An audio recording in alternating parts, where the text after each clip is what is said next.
ప్రజావాణి కార్యక్రమానికి ఫిర్యాదుల వెల్లువ కొనసాగుతోంది. ప్రతి సోమవారం నిర్వహించే ఈ కార్యక్రమానికి వివిధ ప్రాంతాల నుంచి బాధితులు హాజరై తమ ఫిర్యాదులను జిల్లా కలెక్టర్ చిత్రా మిశ్రాకు అందజేశారు. వీలైనంత త్వరగా ప్రజల సమస్యలను పరిష్కరించాలని కలెక్టర్ ఆదేశాలను జారీ చేశారు. కరీంనగర్ మున్సిపల్ కార్పొరేటర్స్ కు నూతన మొబైల్ కొనుగోలు నిర్ణయాన్ని రద్దు చేయాలని కోరుతూ ప్రజావాణిలో ఫిర్యాదు చేశారు. సామాజికవేత్త కోట శ్యామ్ కుమార్ పోస్ట్ కార్డు ఉద్యమం ప్రారంభించారు.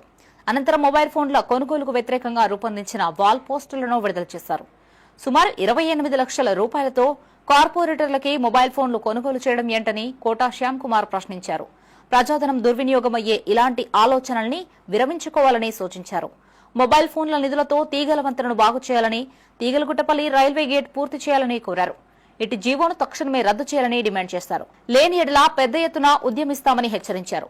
500 పోస్ట్ కార్డులు రూపొందించామని, ఇట్టి కార్డులని హైదరాబాద్ మున్సిపల్ కమిషనర్ కు పంపనున్నామని తెలిపారు. ఈరోజు మనం ప్రజావాణిలో ప్రజల ధనం వృధా పోతుంది, కేవలం 66 మంది కార్పొరేటర్లకు 28 లక్షలతో ఫోన్స్ కొనిచ్చడం అనేది మూర్ఖపు చర్య అని చెప్పి కలెక్టర్ గారికి మేము ఫిర్యాదు ఇవ్వడం జరిగింది.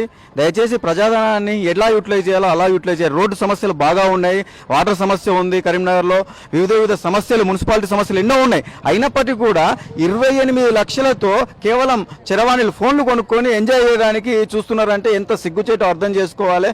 దయచేసి ఇదేమన్నా ప్రొఫార్మా ఉంటే దాన్ని రద్దు చేసి, కరీంనగర్లో చాలా వరకు సమస్యలు ఉన్నాయి. ఇప్పుడు మీరు చూస్తే తీగల వంతెనే ఎట్లయితుంది, డ్యామేజ్ అయింది, పూరా డ్యామేజ్ అయిపోయి కొన్ని సంవత్సరాలు ఎవరు పట్టించుకుంటారు, అలాంటివి పట్టించుకోవచ్చు, డాంబర్ రోడ్ వేయచ్చు. అదేవిధంగా రైల్వే ట్రాక్ దగ్గర అధ్వానంగా ఎన్నో ప్రాణాలు పోతున్నాయి, అయినప్పటికీ కూడా దాని గురించి పట్టించుకోవట్లేదు. అట్లీస్ట్ తార్ రోడ్ అయినా, టెంపరీ తార్ రోడ్ అయినా వేయడం లేదు. అలాంటివి చేయండి కదా, ప్రజాధనాన్ని ఎందుకు వేస్ట్ చేస్తారు అని సదుద్దేశంతో ఈ రోజు వచ్చి కలెక్టర్ గారికి మేము రిప్రజెంటేషన్ జరిగింది. వారు కూడా సానుకూలంగా స్పందించి దీనిపైన చర్య తీసుకుంటా అని చెప్పడం జరిగింది. ఇక్కడ చూసుకుంటే కరీంనగర్ మున్సిపల్ కార్పొరేషన్లో 2005లో కరీంనగర్ మున్సిపల్ కార్పొరేషన్ ఫామ్ అయింది. 2005 మున్సిపల్ కార్పొరేషన్ ఫామ్ అయినప్పటి నుంచి కూడా ఈ మున్సిపల్ కార్పొరేషన్లు కార్పొరేటర్లకు బిల్ పాస్ చేసుకుంటూ మొబైల్స్ అన్ని తీస్తుంటారు. ఆ గతం నుంచి నడుస్తుంది, కానీ ప్రజలకు తెలియలేదు. ఈ బ్రోకర్ ప్రజలకు తెలుస్తలేదు. కానీ మొన్న ఏదో టెండర్ రిలీజ్ అయిందో ఆ టెండర్ మేము ఐడెంటిఫై చేసి, ఆ టెండర్ నెంబర్ వచ్చేసి 712210. ఈ టెండర్ నెంబర్ మేము ఐడెంటిఫై చేసి ఈ టెండర్కి ఉన్న బిల్ పాస్ చేయడాన్ని మేము గతంలో కలెక్టర్ ఫిర్యాదు చేశాము. ఈ రోజు కలెక్టర్ మేడంకి ఫిర్యాదు చేశాము. మున్సిపల్ యాక్ట్ 2019 ప్రకారం ఆర్టికల్ 65 కింద దాన్ని రద్దు చేసే హక్కు ప్రజల చేతిలో ఉన్నది. ఎవరైతే ప్రజలు ఎప్పుడైతే తీర్మానాన్ని రద్దు చేయడానికి వాళ్ళు వ్యతిరేకత ఇస్తారో ఖచ్చితంగా బిల్ అనేది పాస్ కాదని మున్సిపల్ యాక్ట్లో ఉన్నది.